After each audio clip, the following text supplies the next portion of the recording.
Dios les bendiga, mi nombre es Frank Leonardo y hoy quiero compartir con ustedes un pasaje que se encuentra en el Evangelio de Juan, en el capítulo 11, versículo 30 al versículo 44. Quiero decir antes de comenzar que mi deseo es poder tocar tu mente, tu corazón a través de la palabra del Señor, o mejor dicho, que el Señor toque tu vida a través de su palabra, que este pueda ser un mensaje de bendición para ti. Y ruego al Señor en este momento, papá, toca la mente, el corazón de la persona que hoy está escuchando y que seas tú hablando a su vida, que seas tú trayendo el mensaje oportuno que tienes para este momento y para la situación que se encuentra viviendo en este momento esta persona que me escucha. Te ruego, papá, que seas tú obrando en su vida, así como también obraste en la mía, en el nombre de Jesús. Amén y amén.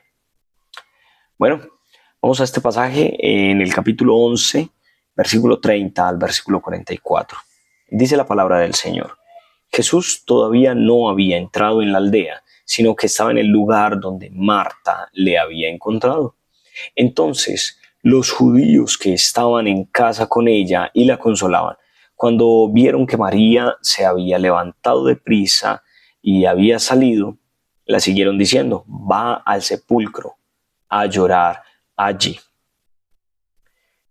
María, cuando llegó a donde estaba Jesús, al verle, se postró a sus pies diciéndole: Señor, si hubieses estado aquí, no habría muerto mi hermano. Entonces, al verla llorando y a los judíos que la acompañaban también llorando, se estremeció en espíritu y se conmovió. Y dijo: ¿dónde le pusisteis? Y le dijeron: Señor, ven y ve. Jesús lloró. Dijeron entonces los judíos: mirad cómo le amaba. Y algunos de ellos dijeron: ¿no podía este que abrió los ojos del ciego haber hecho también que Lázaro no muriera? Jesús, profundamente conmovido, otra vez vino al sepulcro. Era una cueva y tenía una piedra puesta encima. Dijo Jesús: quitad la piedra. Marta, la hermana del que había muerto, le dijo: Señor, hiede ya, porque es de 4 días. Jesús le dijo: ¿no te he dicho que si crees verás la gloria de Dios? Entonces quitaron la piedra de donde había sido puesto el muerto. Y Jesús, alzando los ojos a lo alto, dijo: Padre, gracias te doy por haberme oído. Yo sabía que siempre me oyes, pero lo dije por causa de la multitud que está alrededor, para que crean que tú me has enviado. Y habiendo dicho esto, clamó a gran voz: Lázaro, ven fuera. Y el que había muerto salió, y atadas las manos y los pies con vendas, y el rostro envuelto en un sudario. Jesús les dijo: desatadle y dejadle ir. El Señor está obrando de muchas maneras en las vidas, y no importa lo que tú estés viviendo, no importa lo que esté sucediendo, siempre va a haber un momento en tu vida en el cual vas a tener dudas de lo que estás haciendo o de cómo Dios puede obrar en tu vida. Siempre va a haber un momento en el cual tú te vas a sentir como se sentía María y como se sentía Marta, en el que se agobian. Cuando Jesús llega a visitarles a ellos, cuando llega a ver la situación que está aconteciendo, él ya había recibido un mensaje de antemano. Él se encontraba en otra región, posiblemente estaba en Perea, cerca al río Jordán, donde bautizaba Juan, como dicen pasajes anteriores o versículos anteriores. Pero cuando él recibe ese llamado, él no acude inmediatamente a buscar a su amigo, porque le dicen tu amigo al que amas. Él no acude directamente a buscarle, pero él tiene una razón. En versículos anteriores él dice que esa enfermedad es para que se vea manifiesta la gloria de Dios, es para que Dios mismo sea glorificado a través de ella. Y es interesante ver cómo Jesús glorifica al Padre a través de las adversidades, a través de las dificultades. ¿Cuántas veces has orado tú al Señor para recibir una respuesta y no la has podido recibir o no ha llegado el tiempo de recibirla y aún tú crees que ya se pasó el tiempo, que ya el plazo se cerró, que ya no hay más respuesta? Pero Dios comienza a moldear todo. Dice la palabra del Señor que Él llevaba 4 días ya de estar muerto, porque cuando Jesús pregunta dónde le tienen, lo llevan hacia una cueva. Esto da indicios de que Lázaro en realidad no era una persona cualquiera, era una persona que tenía sus posesiones, sus riquezas o tenía cierto poder adquisitivo, porque las personas que eran enterradas o que eran sepultadas más bien en cuevas era porque tenían el dinero para poderla comprar, o era esa herencia familiar también en algunas oportunidades, en algunos casos. En la antigüedad se utilizaban aún cuevas naturales y otros mandaban a hacer sus cuevas para poder enterrarse allí y con su familia. Lázaro ya llevaba 4 días de muerto. Hay una costumbre que se practicaba en este tiempo, y era que los muertos debían ser enterrados inmediatamente. Cuando fallecían, debían inmediatamente ser enterrados. Ellos tenían ese pensamiento, o tal vez aún en este momento, pero en ese tiempo, tenían el pensamiento de que el espíritu de la persona estaba con el cuerpo por un lapso de 3 días. Pero este ya era el 4.º día. Es entendible para esa mentalidad donde se dice ya al 3.er día el espíritu se va y vuelve a su creador. Es entendible que estas personas dijeran: ya no hay esperanzas. Ellos pensaron: ya ni Jesús puede volver a traer a mi hermano. Marta, María pudieron decirle al maestro: si tú hubieses estado aquí, claro, todavía habían posibilidades. Si el maestro hubiera llegado un día antes, ellos hubieran estado seguros de que podía haberle resucitado, porque el espíritu todavía estaba cerca, todavía estaba allí, porque eso era lo que se creía. Pero Jesús intencionalmente llega al 4.º día y Jesús va a glorificar a su Padre. A él no le interesaba que ellos todavía tuvieran confianza en que las cosas se podían dar, en que todavía había un lapso de tiempo en el que podían socorrerles.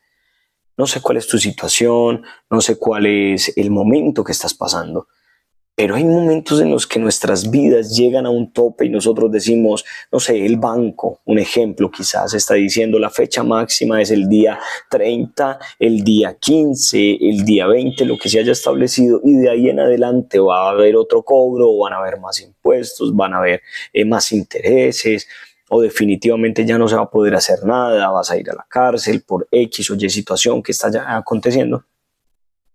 Pero el Señor muchas veces nos permite que lleguemos hasta el final para que nuestra confianza en lo material, en lo que nosotros estamos viendo, en las fechas que el ser humano está estableciendo, ya no esté, para que esa confianza ya no esté más. Y aún nuestra mentalidad y nuestro corazón, cuando pensamos en Cristo, que Cristo puede hacer algo, que Dios puede hacer algo, decimos: ya se pasó la fecha, ya se pasó el tiempo, ya no se puede hacer nada. Y ahí es cuando Dios comienza a obrar, comienza a actuar y comienza a demostrarnos que Él no se rige por nuestros pensamientos, que Él no se rige por lo que nosotros estamos viviendo. Estas 2 mujeres estaban desesperadas. Hay otra costumbre allí, cuando las personas van a ser enterradas o cuando son enterradas, y es que tienen los endechadores o los que lloran, y son personas que aún ni siquiera tienen que tener cierto sentimiento, pero ellos lo que se encargan es de llorar a esa persona, de hacer ese duelo. A nosotros nos parece muy extraño. Nosotros, yo creo que no contrataríamos nunca a nadie para que fuera a llorar al entierro o al velorio de alguna persona, porque quisiéramos que los que vayan a visitarle sean personas que realmente le aman, que realmente comprenden lo que está sucediendo, lo que está pasando, y se duelan. Pero Jesús llega y hay unas personas que están acompañando a Marta y a María y están llorando también por ellas y están haciendo ese duelo, por decirlo así, porque en realidad no podemos decir que estaban sintiendo lo mismo. Y hace una claridad y dice que eran judíos, ¿sí? A Jesús le perseguían y habían muchos de los judíos que no estaban de acuerdo con lo que Jesús estaba enseñando, iban en contra de muchos de sus principios, de muchas de sus costumbres, pero sus rivales, sus enemigos, sus adversarios, podríamos llamarlo, estaban allí haciendo un duelo por Lázaro, por su amigo. Era tal vez un acto hipócrita que se estaba viendo en ese momento. Y Jesús dice en el versículo 33, dice que Jesús entonces al verla llorando, al ver a María llorando, también vio a Marta anteriormente, pero en este momento veía a María y dice, y a los judíos que la acompañaban, también llorando, se estremeció en espíritu y se conmovió.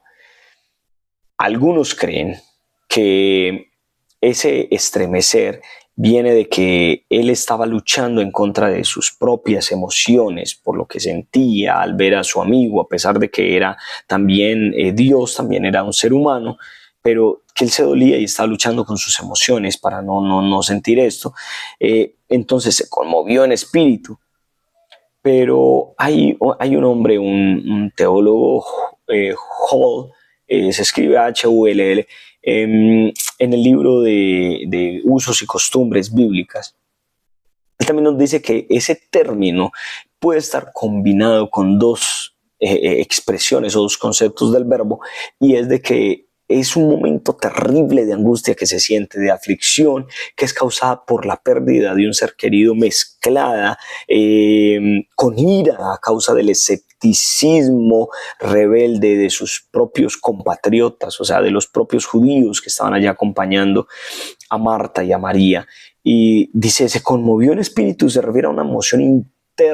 La expresión externa sería que se turbó, es una depresión de alguien que se sacude o se agita visiblemente. El Señor también se estremece cuando ve que nosotros no tenemos fe en lo que Él puede hacer, en lo que Él puede llegar a hacer en nuestras vidas y saber que Él tiene el control por sobre todo. Es interesante ver cómo Jesús se preocupa por cada uno de nosotros, por la situación que estamos viviendo, por lo que está aconteciendo, pero también se preocupa porque no creemos. Y es donde Jesús nos puede decir, hombre o mujer de poca fe, ¿no crees que si no te he dicho que si crees verás la gloria de Dios? Ellos no entendían lo que estaba sucediendo, no entendían lo que estaba pasando porque para ellos ya no había esperanza. Dicen, o decimos nosotros en nuestros refranes y en nuestras charlas y en palabras que tenemos para expresar muchas cosas, decimos que la esperanza es lo último que se pierde, y ellos habían perdido la esperanza, ya no creían que su hermano se podía levantar porque una, ya había muerto, dos, ya había pasado ese tiempo en el cual ellos creían que el espíritu seguía allí viviendo alrededor, pero Jesús todavía